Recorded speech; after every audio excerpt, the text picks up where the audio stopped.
Yo, yo, yo, back at it again. You see it, JC, Bossman, JC Sports Report, Boss. We here with you. You see my man repping the 901, looking like Penny Hardaway. Man, It's JC. What's good, bro? what's going on, boss? What's happening? Man, getting ready for these conference finals, brother, this weekend in Indianapolis, my guy. Yes, sir. It's about that time, man. Playoffs are here, baby. The conference finals are here, man. Yeah, no doubt. Hey, look, the Hawks and Grizzlies are done early, so I found me some work Gotta do something, man. I feel you. with the I Pacers. feel you, bro. Now, bro, we was there at Game 4 against Thunder, who now just now advanced.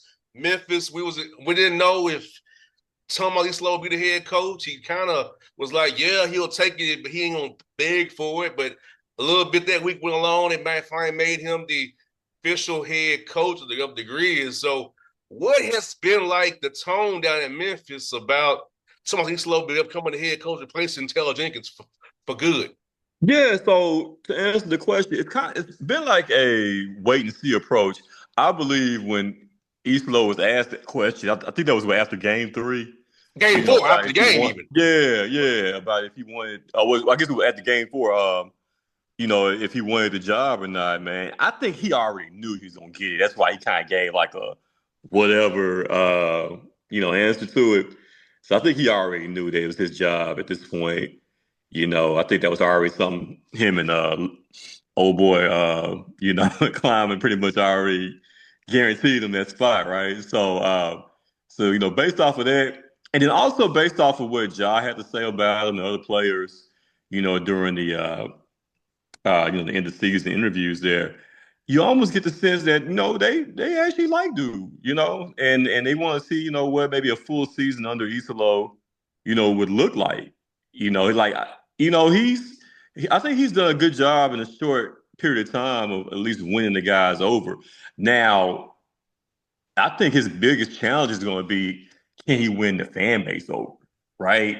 Because we had about a 15 game sample size, including the regular season and playoffs, and that left a lot to be desired there from a fan standpoint. So I think it's going to be crucial. I think the Grizz have to get off to a amazing start for next season. You know what I'm saying? Like one of those starts where they jump out the gate, like a 10-2, 15-4 type of record in order for the fan base to really get behind this new coaching regime, man. Because a lot of fans, we're thinking, okay, well, if Jenkins is out, let's get a veteran proven, winning coach in here, somebody that has a winning pedigree. So this guy, he's a complete unknown, but he's won over the players, and now let's just see if he can win over the fan base early next season.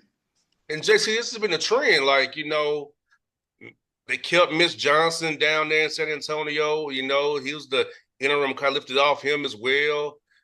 So I mean, David Adams probably gonna get the job in Denver as well. So they're an interim guy. So they're giving these interim guys opportunity to get the main job. Look at Doug Christie in Sacramento, interim coach, got removed. So, bro, this new trend. These interim guys keeping the jobs kind of like weird because you thought it'd be a robust year of coaching changes with guys can get back in. At least the retreads could, but Right.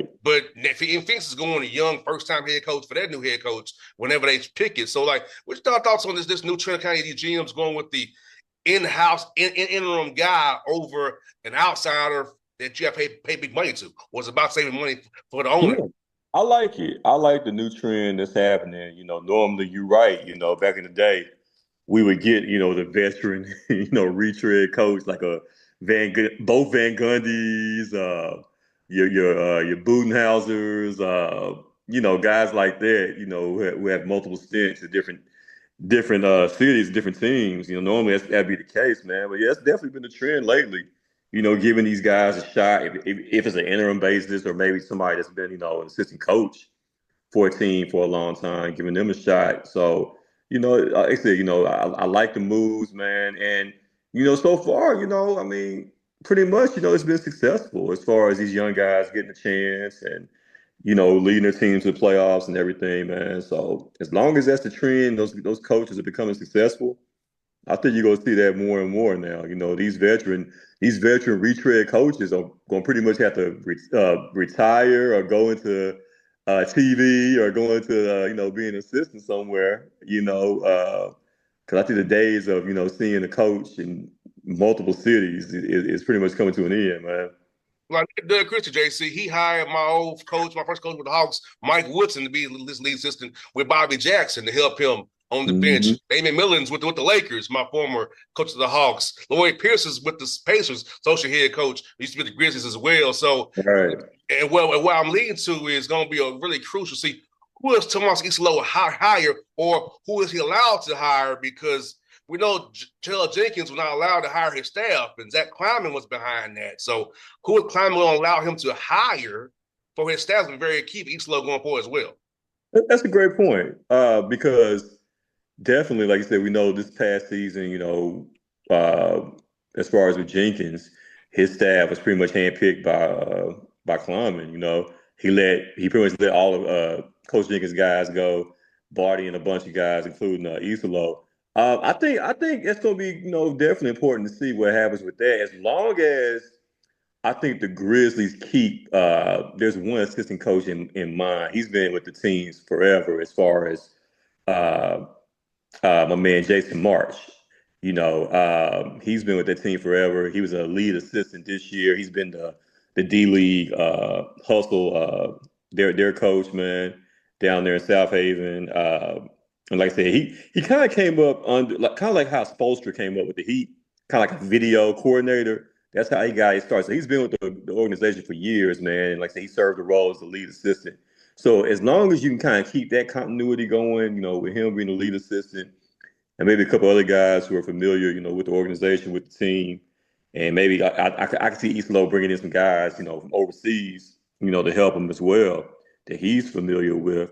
So I think you're right. As long as there's a good balance, a good chemistry there, as far as the coaches go, I think that could be a very good look, man. But that's a big point, to make there, man. Is Issa will get full reign to bring in his guys, man, or is it going to be a committee approach again, and we'll climb and have a say in who he brings over. Yeah, and then I do believe this that Zach Kleiman probably made him the coach because he could have some control still too. Like, hey, without me, you don't have this job, so he can be more involved like he wants Mm. to, and put his Right, fingertips and put his input on this roster and his coaching staff and how it's coached. Because you're my guy. I made a change for you, so I feel like part of him going to East Low was so he can have that control as well. for sure, for sure. Oh yeah, definitely, definitely, because his climbing's job is tied in, to the success of East Love. So he's definitely going to do everything he can, to make sure that he's successful, and also to make sure that climbing is able to, pretty much have a say on whatever goes, as far as with the moves being made, assistant coaches, whatever the case may be. Climbing's definitely going to have his fingerprints on it. Now, Jason, looking like the Ja Morant's probably going to be back based on things that we're hearing and moves is kind of what we're seeing. But it just seems like to me, it's just screaming like to me, JC, that Desmond Bane's the odd man out, especially in this new CBA environment, in this apron environment. His contract can be used to bring in some solid depth into the roster that you can play in the playoffs. And so that you can play, and know that you can trust. Because like we just watched Denver, they had 7 guys they could trust. The Grizzlies have guys in their roster, but you saw he's only trust 7 guys. Even when Ja was out, he said we're a 7-man rotation. So looks like Desmond Bane's contract has to be the contract to use to get back depth and have fine guys you can trust come playoff time. Yeah, definitely. Of course, we were talking amongst the media as far as like who you think would be the odd man out this summer if they were to make a move. And to me, Desmond Bain, it would be the obvious choice. You're talking about a guy who's good, right? But has shown, at times that he's a little bit streaky. When he's hot, he's hot. When he's cold, man. And he also could be a liability on the defensive end as well, man. So, if you're going to look at, where you can make moves and, use the contract to bring in depth, it's definitely him. making what he's making, over 200 million. And the fact that, he's not, I don't think Desmond Bain will ever be an all-star. You know what I'm saying? So at this point, I feel like if you had to let one of them go out of the big three, you definitely going to start with the guy who's not an all-star, right? So Desmond Bain, I think it would be the obvious choice. Now I'm not moving him unless I can get something solid as far as, if it's not a player of the same caliber, but like you said, multiple players that you can bring in and add some veteran depth to this team, man. So it's gonna be an interesting summer, man. Like, and what's crazy is Dez is one of my favorite guys, right? He's one of my favorite guys to talk to, man, after the games, and he's just a likable person.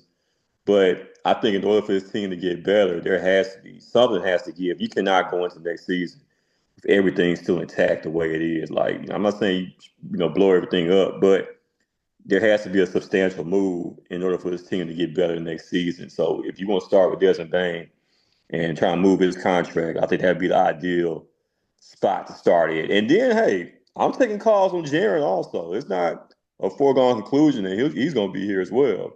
Even though you would lean to think that he would be, but if I can get a great deal, if Milwaukee, if Milwaukee called me and said, look, Giannis has been saying he likes Memphis, right? And which I got going on down here. Give us Jaren Jackson, what I'm saying, and we can work out some other details as well, as far as, draft picks and other players. But if there could be a Jaren Jackson for Giannis swap, sign me up, man. No doubt. I don't think now this lane will come into it, JC, with the apron. Mm-hmm. JC, Jerry Jackson Jr.'s contract is so low. Yeah. To make the money work, Yeah. so you probably would have to do Bain and Jackson to get to Giannis, which that's still Giannis, but that's something Climate would do. I'm listening. I'm not. Hey, I'm not opposed to it, bro. If I could package both of them to get a Giannis, I would do it. I'll do it, and some other shooters too. Come on now. Because then you can run a John Morant, Giannis pick and roll that you can't really stop. Think about front line with Giannis and Zach Edey. Come on, bro. Yeah, that's crazy. I would do it now. If I know I would do that deal, but Zach Kleiman may not want to do a deal, but I know I'll do it for sure. In a minute. For sure. And let's talk about the Thunder, bro. Like the Thunder advancing against Denver in Game 7. Denver's ran out of gas in Game 7. Talk about the Thunder. He only played 8 guys in Game 7. He was playing 10 against Memphis in the whole series, but I feel like their coach made some errors with the foul up 3 thing in Game 1. Questionable challenge late in Game 3. So they should have beat them in 5 or 6 games, to be honest with you. But I feel like their coach let them down in that regard and forced the series to go a little longer than it had to be. But maybe they need that experience anyway to kind of grow as a team. Yeah, so maybe it's a gift from the coach, their coach. Maybe they all can correct themselves together. Exactly. But what thoughts on OKC done during that series, bro? Yeah, no, you exactly reading my mind there, man, as far as this experience factor. Because you got to think about Oklahoma City being such a young team, such a young, inexperienced team, being as great as they were in the regular season. They haven't really been through a series yet where they've had to go through the fire like they had to go through with this one, right? Going 7 games. So I think this is only going to benefit them. Yeah, was there some mistakes made? Yeah, did certain guys not play well, like Jalen Williams during the series? Absolutely. But you're still. That's to show you how good they are. They are still talented enough to overcome coaching mistakes, to overcome Jalen Williams not being good on the road, or he really wasn't good up until yesterday, really. So the fact that you got the MVP, and man, can we talk about Alex Caruso? Yeah. Can we talk about his plus minus yesterday? That man was a plus 40 for the game yesterday. I think when he was guarding, I saw a stat when he was guarding Jokic straight up. Jokic was like 2 or 5 with like a couple turnovers. You know what I'm saying? It's like the effect that Caruso has on winning. Players like that, that's what helps, guide a team, lead a team to a championship, man. So, and every team is looking for Alex Caruso type. A guy's 6'5", can guard multiple positions, He shoots the three like I think like a 35% clip. Like you need guys like that, man. And so that's what kind of gives me confidence to believe that Oklahoma City, despite struggling at times in this series, they still have enough talent, enough depth to beat anybody, man. Will Minnesota be tough? Could this be another 7 game series? Absolutely.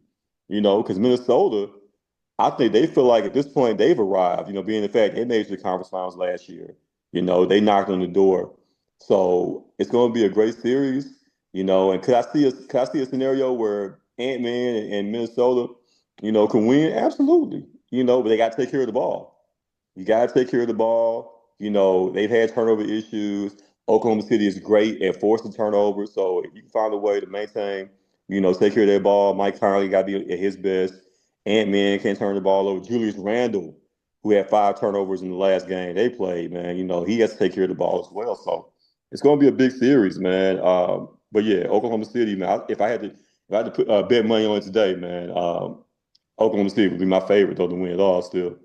No, that's about Denver real quick.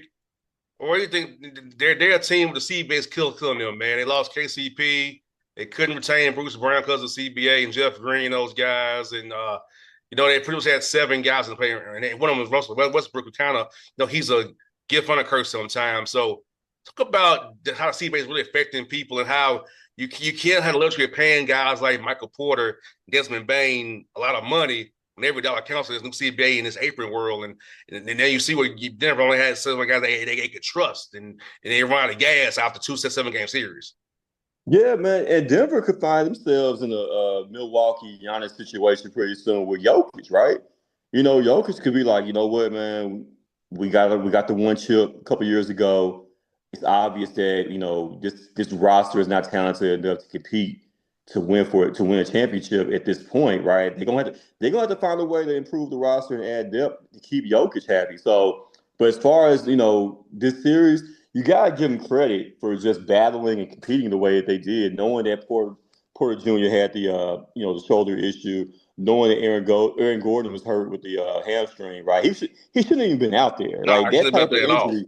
that type of injury takes like a month to recover from. His hamstring pull was worse than Steps. So, based off of that fact, he was just out there battling, trying to do everything he can, for his teammates. But in a way, he kind of, I think hurt the team more by being out there, even though he did contribute to early rebounds. But you could just tell, he didn't have the explosion. He wasn't gonna be able to get after, chase after loose balls or anything like that. So, you gotta give him an A for effort, the whole team for the way they battled. But at the end of the day, you're right. They just don't have enough pieces, man, enough horses like they used to a couple years ago. Because you're right. Eventually you have to pay guys, and you can't afford to keep everybody, man. So when you lose the depth they lost, it shows. Even though their young guys played well, I thought Strathers. I think he has talent. I can see him contributing in the future. But they need more horses, man. They really do in order to compete out there in the West. No doubt. And then we go to the East here. So as we saw earlier, I will be in Indianapolis for game 3 and 4 of Knicks and Pacers. And the Knicks got by the Celtics after Tatum. But the Tatum game was over anyway. They was gonna lose that game anyway. But Boston style play, JC, that hold three threes and ISO ball. It's great when it's great, when it's not, it's not. And they was up in 5 games, up by 14 points or more in 5 of those 6 games and lost series because of the Mm-hmm. way they play. And they was able to get together again in game 5. The tail went down, but Missoula ball has its flaws. I mean, I saw when he played against the Hawks. I mean, like the Hawks series went to 6 games because of the Missoula ball back in 2023 because of how they play. Like they Yeah, should swept the Hawks, but they yeah, didn't. But it's right. like that. It works, but when it works, it does not work. And you're not that diversify your offense to be able to go inside and cut, pass, not just take turns shooting threes around the horn. And that fell flat. And the Knicks won Yeah, that series because of it. sure. For sure. Like I said, it's great when those three-point shots are falling, man. But that was one thing a lot of people said going into the playoffs. Hey, if that 3-point shot's not falling, Boston could be in trouble. And we saw that happen. And what's crazy is it's like Boston does have the size. You know what I'm saying? It ain't like they're a small team out there, and that's the reason why they're jacking up threes. Like that's their only way to win. Like they got size. So the fact that Missoula is so stubborn to the point of, we've won this way in the past. We're gonna continue to do what we do, as opposed to making adjustments and feeding the post more often, man, or driving, getting to the hoop, man, getting the fouls. You know that I would be concerned about that if I was Boston front office, man. Like, this guy, hey man, you gotta make adjustments. You won a championship one way last year, but obviously, when that 3-point shot's not falling, man, we need Tatum pre-injury. We need Brown, go slash, man. Get to the basket, create shots, create for others. So yeah, man, that was a big difference. Like I said, they were up, double digits, multiple games, in the series, but like, you gonna live and die with that 3-point shot, and it killed them, man. And the Pacers are gonna run you out of the gym because Come on, man. Yes, sir. I watched them with the Cavs, man. They wore the Cavs down. Yes, The sir. Cavs blew games because the Pacers. I know it's a pun, but they keep Pacers the highest in the NBA. They don't stop. They They really don't stop. they run you. They And the gonna Knicks run only play you. 7 guys, and Yeah. the Thibodeau effect gonna come in. If the injuries gonna play on God in minutes, and they playing 10 guys deep. You playing 7. And that's why, I think, speaking of Indiana, man, like, you gotta shout out Carlisle, Coach Carlisle, man. Like, the fact that he was able to win one way in Dallas, more kind of a defensive minded approach, right? To now being up tempo, and running gun, because he's adjusted to the talents of the team, man. That's what a real coach does. So, everybody's already, advancing the Knicks to the NBA Finals. Hold on, man. Hold on there. You know what I'm saying? Not so fast, because Indiana is going to have something to say about that. All right, especially if they can get up and down and kind of dictate the tempo of the game. Because the Knicks are another team, they don't have a whole lot of depth either now. He's Once you playing get past, 7 dudes. right, right. Mitchell Robinson and Miles McBride. And maybe a little Exactly. bit of campaign for Memphis. Exactly. Because we know Tibbs likes to run his guys, his starters, at least 40 minutes or more. So, other than, like I said, other than campaign, other than McBride, And Mitchell who else? Robinson. And Mitchell Robinson, like, who else does he count on that he can count on off that bench? So, in Indiana, we know at least can go 10 deep, so 10. exactly, man. So we So gonna see. yeah. It's gonna be a great series. Selfishly, I want to keep on working. So I'm going to Pacers in 5 or 6. Sure. Selfishly, Sure. because I know they're gonna run them out the gym. Exactly, man. Because Tibbs they're gonna wear it down. Exactly. Because Tibbs is gonna run on 40 minutes, and that pressure keeps on coming. Exactly. So Tibbs gonna have to trust somebody else off that bench, I think, man. Like, so who's gonna be that guy who hasn't had a lot of, runs so far in the playoffs? There has to be one more off that bench, I think, for the Knicks to have a legitimate chance, man. Yeah, he got to go from Shamet, Achua, or DeLon Wright. I give, you know what? I mean, and this is no Memphis bias or nothing, but I give Precious Achua opportunity, man. He's a guy that can get up and down the court. He's big. You know what I'm saying? He's physical. He can create his own shot. So Precious Achua, man, he may be the one that you see get more minutes than normal, man. No doubt, well, brother. Here's some stories here really fast, brother. I sent you a story today, brother. What made me laugh? A Florida man was arrested after 2 a.m. booty call, a tip at the wrong house. All right, bro, how's it even happen? You know what? Normally, you would think that's a crazy Florida story, but I could see that happening anywhere. Like, that could be a Nebraska story, right? Like, you get super drunk, right? We've all been there, man. You know what I'm saying? Like, that one I could believe more than the usual Florida story. You know what I'm saying? I hate that he got arrested for it. You know what I'm saying? Shit, really, excuse me, really, luckily, he should be glad he didn't get shot. Yes, that part. Like, and you know what? I think I can go with who can broke. You know how sometimes somebody will drop their location to you and it be an approximate. Right. So I can maybe she dropped him the pin. Right. And it went to the approximate. Right. And what if it's like an apartment or condo unit? Yeah, you know what I'm so saying? you're right, bro. I can see that. That one's more believable. It could happen, man. But thank God he ended up with a bullet in his head. And bro, this one's crazy. Georgia Taylor's been showing her ass lately, JC. She said she thinks legal sex work could fix America's male problem of loneliness. That's what Joy Taylor said. Yes.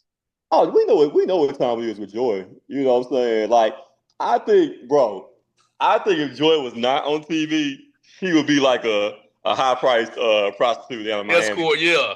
You know what I'm saying? Yeah, high priced escort, man, down in Miami or something, bro. Like, I could easily see that. And then, Slick, I think if you knew her and offered the right price, I still think she'd be going, man. You know, like Joy. I mean, you got respect it, man. Like she's kind of bold with her thoughts when it comes to sex and things of that nature, man. So Hey, yeah, look, bro. I've told some of her friends in the media yeah, who I know personally, I wouldn't run with her. She gonna bring you down. Certain things she say, yeah. she shouldn't be saying. It's like Joy is like the sexy red of Sports media. female personalities, sports personalities, man. She's a sexy red, bro. And bro, this was unbelievable, I guess, too. Now, bro, I've been in this place twice and I didn't like it. So it's Del Taco. It says Florida man smashes in and drops through window to being denied a meal at Del Taco. Del Taco ain't that good, bro, to be doing all that. Nah, I'm familiar with the franchise. I've never had it per se, but I know they're located, like out southwest and the west and everything like that, California. But yeah, man, like I'm trying to think of a taco place that I did like late night, you know what I'm saying? Other than Taco Bell. But yeah, but on those nights, bro, drunk nights, man, like sometimes that's be that be the best food in the world, man. Hey, my drink go to is Crystal. If one's open, Yeah, it's Crystal. yeah, Not definitely, Chris. I'm not a Waffle House guy. I'm a Crystal guy. Dude, I'm a huge Waffle House guy. Matter of fact, there's one down the street from my house. They got the best food in the world, man. At 1 in the morning, leaving the club, after I get through DJing, that's my spot right there, bro. I'm telling you, man, like you can taste the difference in it. Like they cook it, they cook it with love, they cook it with care down here, man. All the other Waffle Houses, bro, no. And what's crazy is it's so many people that agree that the one that I'm talking about is the best one in the city, man, by far. Waffle now, I ain't gonna lie. Waffle House is like the club. You pull up the Waffle House in Atlanta and pick you up some. Now, it do be some sketchy characters out there because no way it's set up now. You can't go inside, right? The one who I'm talking about, you gotta go to the little window. So it's a lot of sketchy characters that be outside because there's some sketchy hotels that's right next to it. But if you can get beyond the dangerous side of it, they got some good food, bro. No doubt. And bro, his story was funny. It came out of Charlotte. Popeye's gone wild, my brother. Charlotte manager shoots co-worker after alleged heated argument over burnt biscuits. Wait a minute. So it was two coworkers? Yes, two brothers in Charlotte. Dang. He shoots the co-worker over the biscuits being burned at Popeyes. Hey man, look, them biscuits we already know, bro. You gotta have something to wash them down anyway. You know what I'm saying? So don't let them be burnt. Also, man, that's an offense right there, man. I can see, maybe some hands being thrown, but man, you should never come down and you shooting somebody over a burnt My biscuit, man man. came to work strapped JC and pulled it out on the man. Man, hey man, Charlotte don't play, man. Was telling me it had to be one in the hood to do that. If you already Popeye strapped up, it had to be one in the hood. You Had to, already know. You had to already be, know. had to be. And this was another Florida one, bro. Florida woman poses as an ICE agent to kidnap her ex-boyfriend's wife from work. That's creative. That's definitely creative. So they were trying to leave work or get Yeah, off work. She dressed up as an ICE agent, knew the wife was from Haiti, Uh-huh. and dressed up as an ICE agent to take her from work to get her ex back. Okay. All right. Well, hey, I definitely get points of creativity on that one, man. You know what I'm saying? Yeah. Like, but see, I would do that. All right. Let's say, let's say, if I was dating Dominican or, you know what I'm saying, and I would, if my girl hit me up, she trying to leave work or something like that, if she ain't got no more PTO, you know what I'm saying, no more time to take off. I would do something like that, man. Dress up as an ICE agent, man. Yeah, like And crazy. take out of work. Yeah, that'd be crazy, man. And then we got a Florida woman arrested for selling human remains on Facebook Marketplace. That's the Florida story. That's definitely a Florida story right there, man. For sure. For sure. On the marketplace, he ain't trying to go to the dark web or nothing. Facebook Marketplace, bro. Okay, yep. That's Florida. And then we got one more Florida one for you. Florida assistant principal charged after allegedly making student rub her feet and chest to quote, show him what foreplay is. And it's Florida also. Yes, sir. Yeah. Yeah. Yeah, sounds about right, man. I just wish, man, you know how you hear them stories about uh, the teachers sleeping with the students. You know what I'm saying? Like, man, why nothing like that ever happened to us, man? You know, like a fine teacher. Remember, like the teachers now, they look alright, man. Like, but the ones back then, man, why can't I have like at least one fine teacher, man? She wouldn't have to sleep with me. Just somebody, you know what I'm saying, just flirt with me. You know, somebody I could touch on or whatever, you know.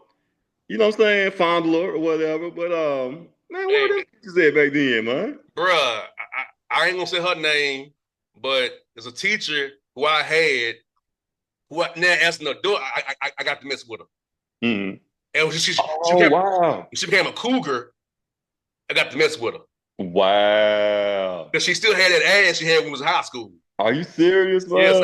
Yes. She All was right, hard on me in school, but I was hard on her as an adult. wow. All right, we gotta talk about this off air then, man. Okay. All right. Yeah, We so gonna I continue this actually went over conversation. to knock her up my teacher, but we were both adults though. Yeah, that's crazy, She's a man. cougar now. So yeah. So Okay. yes. Nashville? No, not there. Not there when I was in Florida as a kid. Oh, okay. I got Yeah, you. yeah. So I have to, it's funny.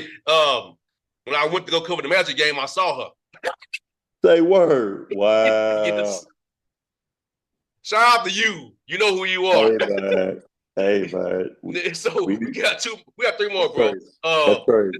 We have to go back to but remember back in the old day about we had a problem with people leaving kids in cars. Yeah. Watch this. Ex-NFL linebacker Darius Taylor arrested after leaving 6-year-old son in the car on a prostitution ring. Wait a minute now. You say you left him in the car. Yeah, to go During get him some in a prostitution ring at the hotel. trying to get some. Yeah, left 6-year-old in the car.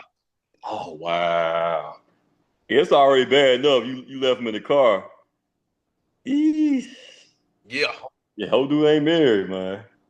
Yeah, Darius, former linebacker in the NFL, Darius Taylor did that. Yeah, unfortunately. I don't even remember, dude. Did he play a long time in the league?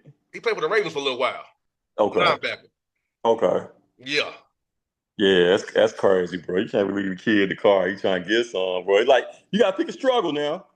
Pick one or the other, man. Yes, no doubt. This story has some Memphis ties to it, JC. Larsa Pippen said dating Malik Beasley was a mistake.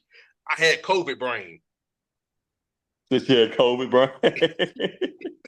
Yeah. Man, Larsa Pippen is so washed now. Like I honestly don't see what the attraction was with her, man. She looked like a bootleg Kardashian or something, bro. Like, Yes. yeah, Yes. yeah. Like I don't. She's not sexy at all to me. Even back a few years ago, she really wasn't hitting on nothing, man. And the last one, JC, some celebrate the ancestors. Nottoway Plantation, which once enslaved over 100 black people, burned down in Louisiana to the ground. The biggest antebellum plantation left in the South was burned down in Louisiana. Ancestors everywhere are rejoicing, brother. I'm telling you, man. Hey, man, for real, man. Kind of reminds me of that movie Sinners, man. If you haven't seen that, go check it out. You know what I'm saying? But you know, hey, judgment comes for everybody, man. You know, like I said, karma comes for everybody, bro. No doubt. We'll wrap up, JC. What's your thoughts on this week's stories, man? What's your thoughts, brother? Hey, man, Florida standing up, representing as always, man. But definitely my favorite story though is definitely gotta be the one about the booty call, the 2 a.m. booty call, man. You know, that's my favorite one right there. Yeah, so for no doubt with JC, appreciate my brother. We'll hit this again next week, my guy. And I'll be doing this in the Indy with you next week, brother. As we get ready for game 4 of the Pacers Knicks series up there. All right, bro. Be safe, man. No doubt. All right, one.